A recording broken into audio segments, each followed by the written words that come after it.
Hello বন্ধুরা, তোমাদের এই গরমে সবার কি অবস্থা আগে বলো। আমার অবস্থা তো খুবই খারাপ, কারণ আমাদের এখানে এত গরম পড়েছে কি বলবো। তো দেখো, গরমের মধ্যেও কিন্তু আমরা রেডি সেডি হয়ে চলে গেছিলাম কয়দিন আগে ঘুরতে। তো আমার বৌদিরা এসেছে সেই রায়গঞ্জ থেকে। তো বৌদিদের তো একটু ঘোরানো দরকার, আমাদের নদিয়াতে প্রথমবার এসেছে। তো বৌদিরা কোথায় যাবে এই গরমে বাচ্চা টাচ্চা নিয়ে। তো ভাবলাম চলো, আমাদের বাড়ির খুব কাছে যেহেতু মায়াপুর, তো সবাইকে নিয়ে মায়াপুর থেকে ঘুরে আসা যাক। তো দেখো, আমরা কিন্তু সবাই মিলে যাচ্ছি মায়াপুরে ঘুরতে। তোমরা তো অনেকেই দেখেছো যে আমি মায়াপুরে আগে পরে অনেকবার গিয়েছি, তো ভিডিও ছেড়েছি।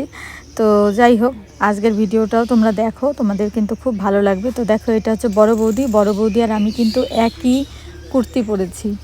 তো যাই হোক, কেমন লাগছে আমাদের দুজনকে অবশ্যই কিন্তু কমেন্ট করে তোমরা জানাবে। আমি তো বাড়ি থেকে আম দিয়ে মুড়ি দিয়ে খেয়ে এসেছিলাম, কিন্তু বৌদিরা তেমন কিছুই খেয়ে আসেনি। তো বৌদিরা এখানে এসে একটু টিফিন করে নিল।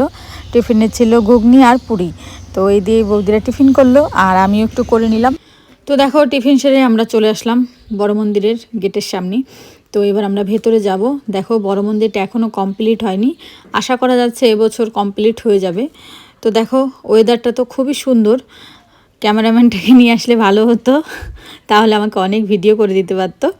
তো যাই হোক, আমি তো একা একা ভিডিও করেছি যেটুকু পেরেছি। তো তেমন ভিডিও করতে পারিনি। আর তোমরা তো জানো যে মন্দিরের ভেতরে ফোন অ্যালাউ নেই, তারপরেও টুকটাক করে যেটুকু পেরেছি করেছি। তো দেখো, এটা একটা গাছ, এই গাছে কি সুন্দর ফল আর ফুল হয়েছে। গাছটার নাম কি তোমরা যদি জেনে থাকো কমেন্ট করে জানিও। আমরা যেদিন মায়াপুরে গিয়েছিলাম সেদিন এমন বিচ্ছিরি একটা গরম পড়েছিল, বৌদিরা ভালোভাবে তো ঘুরতেই পারেনি, উল্টে আরও বৌদিদের শরীর খারাপ হয়ে গেছিলো। তো ব্যাগগুলো তো আর ফোনটা তো জমা রেখে যেতে হয়, তোমরা জানো, আর চটি। তো আমি আর না গরমে নিতে পারছিলাম না, এতটা অস্থির লাগছিলো। সেই জন্য আমি সব জায়গাতে ছাতা, ব্যাগ আর মোবাইল নিয়ে বসেছিলাম, বৌদিরাই ঘুরেছে।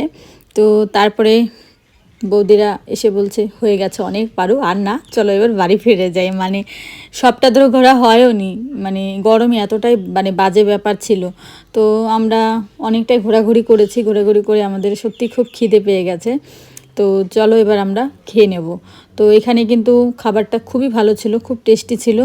আর খাবারের দামটাও বেশি ছিল না, খাবারের দাম মাত্র ছিল 130 টাকা করে প্লেট, তার সাথে একটা করে জলের বোতল দিয়েছিল। তো যাই হোক, খাবারটা আমরা সবাই খুব ভালো খেয়েছি। আর মায়াপুরে এসে বৌদিদেরও খুব ভালো লেগেছে তাই বলছিল। কারণ সত্যি কথা বলতে গেলে যারা উত্তরবঙ্গে থাকে তারা সব সময় মানে নদিয়া আসলে মায়াপুরে যাওয়ার চেষ্টা করে। বৌদিরা সেটাই বলছিল যে আমাদের অনেক দিনের ইচ্ছা ছিল যে মায়াপুরে ঘুরতে যাব। তো যাই হোক, বৌদিদেরকে নিয়ে আসতে পেরে আমার খুব ভালো লেগেছিল। আর গরমটার জন্য একটু বাজে লাগছিল, কারণ গরমটা না কেউ আমরা নিতে পারছিলাম না। তো যাই হোক, আমার কাছে তো গরম হলেও মায়াপুরে আসলে একটা আলাদা শান্তি লাগে মন থেকে, এটা মনে হয় সবারই লাগে, কারণ মায়াপুর হচ্ছে শান্তির জায়গা। তো তোমাদের কাছে কেমন লাগলো আমার ভিডিওটা অবশ্যই কিন্তু জানিও, হ্যাঁ, কমেন্ট করে। আর এই যে আমার ছোট বৌদি, তো আর এই যে ছোটো বৌদির ছেলে খাচ্ছে।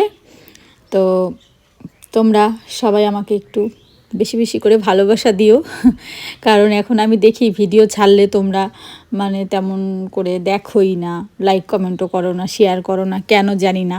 তো যাই হোক, আমি বলবো তোমাদেরকে, আমি অনেক দিন সেইভাবে ভিডিও দিতে পারিনি, অবশ্যই আমি এখন থেকে আগের মতো করে ভিডিও দেব। চলো তাহলে আজকের মতো টাটা সবাইকে, সবাই খুব ভালো থেকো, সুস্থ থেকো, দেখাবে নতুন আরেকটি ভিডিওর সাথে।